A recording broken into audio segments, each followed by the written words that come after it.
Disney is navigating a stormy season, and recent changes at the top reveal just how complex things have become. Bob Iger, CEO of the Walt Disney Company, will remain in charge for an additional 2 years, with the company board unanimously voting to extend his contract through December 31, 2026. Iger originally stepped down in 2020 after a transformative 15-year run, but was brought back last November to steer the company through turbulent times.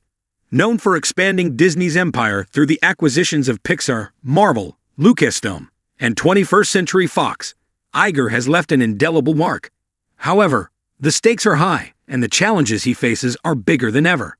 Alongside the boardroom maneuvers, there's a fresh wave of creative tension at Disney, fueled by Iger's cost-cutting strategies and Disney's focus on diversity, equity, and inclusion, DEI.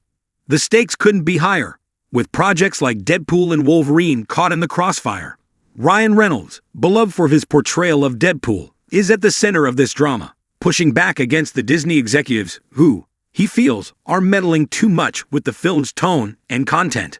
And while Iger may be calling the shots from the top, it's clear that Reynolds and Disney's creative team are standing their ground on how they want to deliver this blockbuster.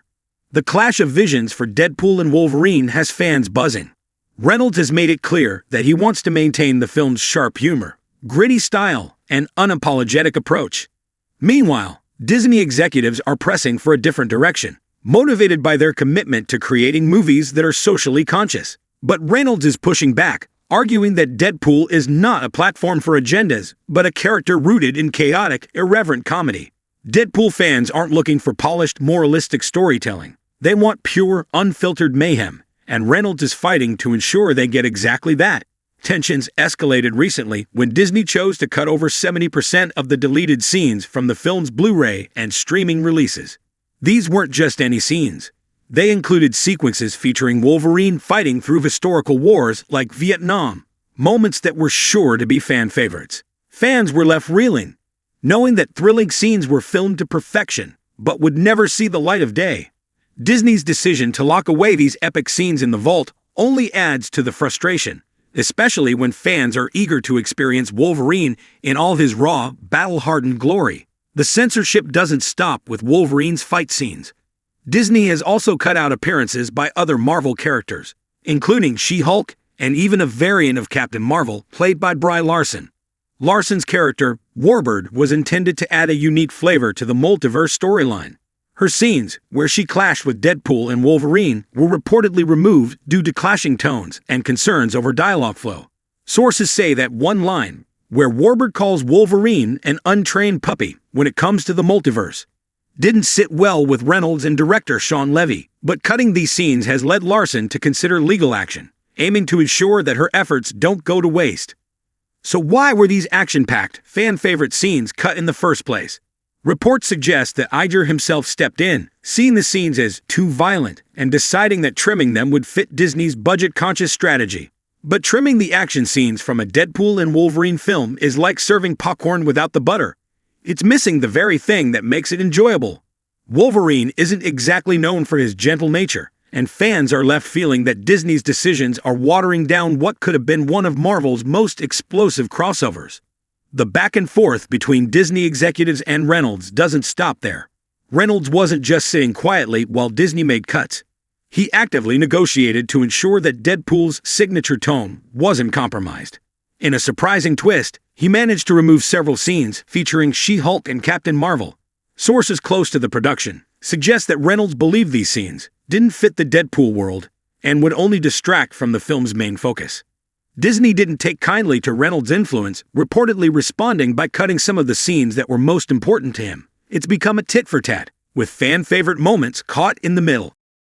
Despite all the behind-the-scenes drama, Reynolds' dedication to delivering a high-quality Deadpool film remains clear. With Shawn Levy directing, both he and Reynolds are determined to create a film that feels true to Deadpool's chaotic nature.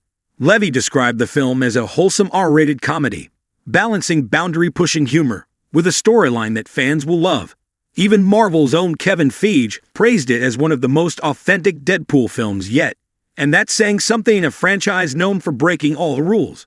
But while Reynolds and Levy are doing their best to keep Deadpool's edgy spirit intact, Disney's corporate pressure has taken a toll. The creative pushback and endless negotiations have left both Reynolds and Levy questioning the future of their partnership with Disney.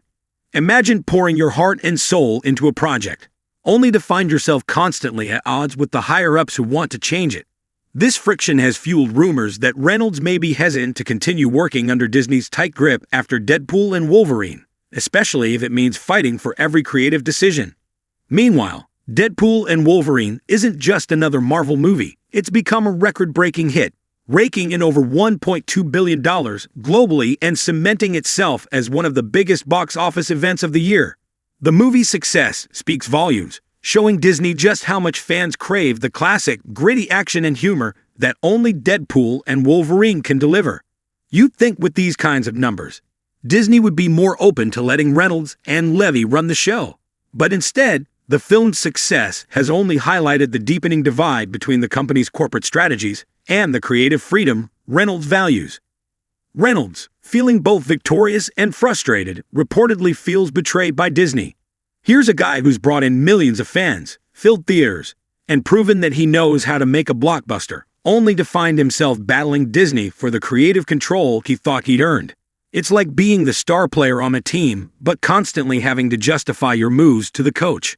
Reynolds' experience underscores a growing trend within Disney, where the tension between corporate priorities and artistic vision seems to be widening. This all points to a larger question. Can Disney and Reynolds find a way to work together moving forward? Or is this the beginning of a new era, where creators have to choose between creative control and corporate agendas? With billions of dollars at stake, the stakes couldn't be higher for Disney, Marvel, and the filmmakers themselves. What's your take on all this drama? Should Disney allow Ryan Reynolds and Sean Levy more creative freedom to deliver the authentic Deadpool fans love? Or should corporate strategies take precedence, especially when billions are on the line? Let us know in the comments below. And if you're as intrigued as we are by the behind-the-scenes chaos at Disney, be sure to hit that like button. Subscribe to Woke Informant, and stay tuned for more deep dives into Hollywood's biggest power struggles. Thanks for watching, and we'll catch you in the next video.